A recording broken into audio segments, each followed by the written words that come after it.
Hello and welcome to the show. You're watching Heads Up. With our hectic and fast-paced lifestyles today, most of us hardly pay any attention to what we're eating.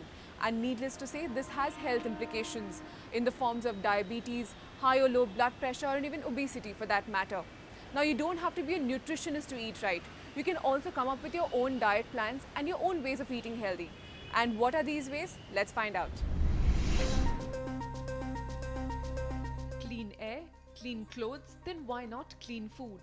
While most of us take great pain to chart out a healthy diet, how many of us actually bother to find out what goes into growing the food that we put on our plates?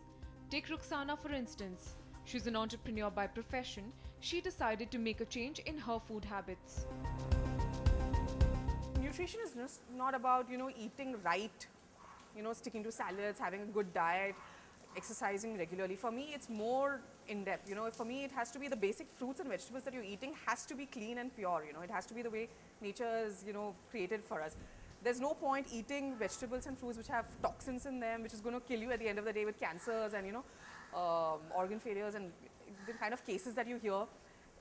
It's best to stick to just normal food, but at least clean food, and fruits and vegetables, we can't compromise there. It's something I think none of us should compromise. And I hope a lot of people would kind of be interested in learning a lot more about what they're eating, where it's coming from, how it's grown, and saying no to right from inorganic to GM food. Ruxana is one amongst many urban dwellers who are now overcoming time and space constraints and coming together to grow organic fruits and vegetables on terrace tops. Meet the members of Urban Leaves, a collective of volunteers who have come together to spread awareness about urban farming across Mumbai. They may have stumbled across Urban Leaves in different ways, but their passion to grow pesticide-free food has bound them together. We just stumbled upon Preeti and her team discussing a few things about growing your food, and so basically I'm a nature lover and a very enthusiastic gardener.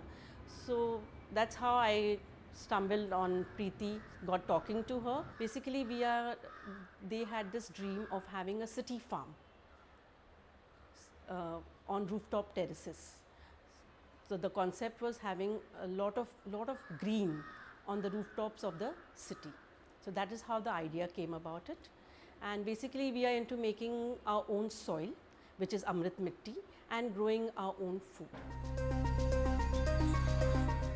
Right from making Amrit Mitti, their own nutrient-rich soil, to sowing and transplanting seeds, pruning for the fruits and vegetables, and finally harvesting the crops that they have sown. These volunteers also take up workshops organized by Urban Leaves that teaches them all the nuances of terrace gardening.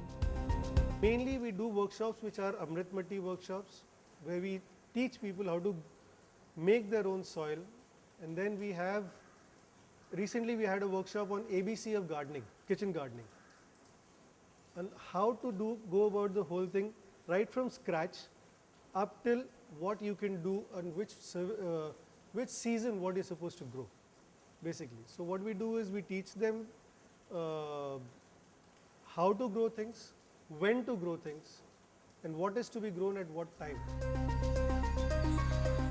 While the two primary locations that have been turned into terrace gardens by Urban Leaves are located at Don Bosco School and this one at Sardar Patel Institute of Technology in Andheri, the ultimate aim is to create a chain of such terraces. This dream is slowly being realized as volunteers like Kavita, Ruxana and others present here are growing fresh vegetables at their balconies and windowsills at home. I've learned so much over here, more than what I could have expected. So I'm growing a lot more than what I thought I could at home, right from herbs like mint, spearmint, coriander to karela, and I'm trying cucumber at home, and all this in my balcony. And we don't even have like farms or gardens or anything in Bombay. So it's nice to know that in small pots how much you can do, and it just takes a little bit of care, attention, hard work. So there you go. With urban dwellers becoming more conscious about the health benefits of eating organic food, startups too are now entering this domain. Mrinali gets us more on this from Bangalore. For many of us, the thought of breakfast takes a back seat in our lives. Friends and working professionals Ashwin Chandrasekharan, Haripriya Raja and Nikhil Bell felt the same. That's when they decided to start Brekkie. This Bangalore-based startup serves a balanced, wholesome breakfast straight to your home or office. What we kind of wanted was a solution that solves three things. One, good food that's exciting, that makes you want to get up. Two, stuff that's convenient, at your doorstep, at your office desk. And three, it needs to be wholesome and nutritious, right? So if we solve these three things, then we could start making people's mornings kind of awesome. And that's kind of why we started off there. Each Brekkie bag, handmade by the Spastic Society of Karnataka, consists of three elements: a main, a side and a treat. The menu changes daily. Nikhil, Ashwin and Haripriya believe that a hearty breakfast goes a long way and are trying to promote the same through Brekkie. We come from a point of view where we are a breakfast company. This is the first meal you're going to have during the day, and that first meal needs to give you enough energy to sustain through the day. So when we think about nutrition, we just think of a balanced meal.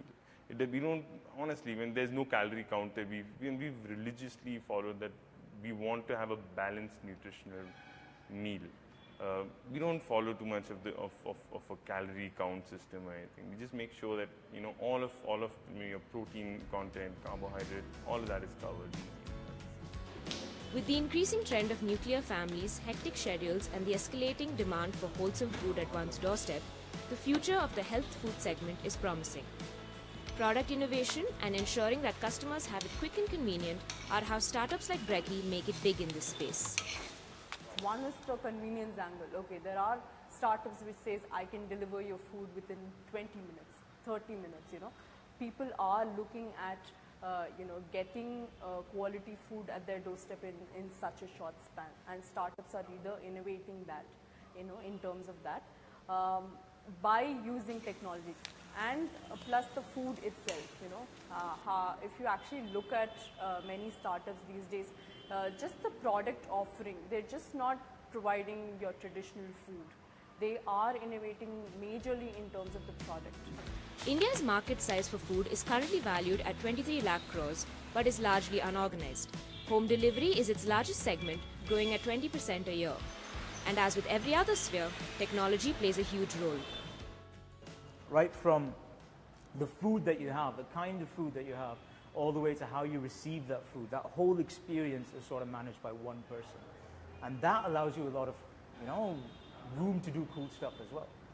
You can actually cook healthy food at scale if you're an online restaurant and you don't have 60 people waiting to get you. You have the time to plan things out, You can employ the technology to make food that lasts long enough, but it's still nutritious. So, those are by and large, I think, the two different areas in which people are disrupting this space. The health food domain has been growing in the past few years. The market is new and lucrative, as not many players have entered the landscape yet. Experts believe this space is still in its nascent stage, but entrepreneurs are convinced of its potential. If you look at the space itself, there will be, say, 4 to 5 major players who will stand out in maybe in the next couple of years. What they would have really got it right, it will be the product, will be the imagery, will be like how they have been perceived as by the customers, and the service itself. It's probably the culmination of all three things. So the startups which are actually concentrating on all three things put together is who's going to win the game eventually. The food business is very labor intensive. You're going to have to get your hands dirty. You're going to have to put that effort in. But and also understand what your customer wants. The technology will add on, but at the end of the day, you need to know what your customer wants. You need to provide that to him. So I'd say just understand, find a need in the market, understand what the customer wants. The health food segment and the food industry as a whole have a very promising future in India, as more and more people are becoming increasingly aware of the benefits of eating right. So if you plan on joining a startup or having one of your own in this space, now is the best time. Up next, I chat with a few students who are pursuing a degree in the field of nutrition.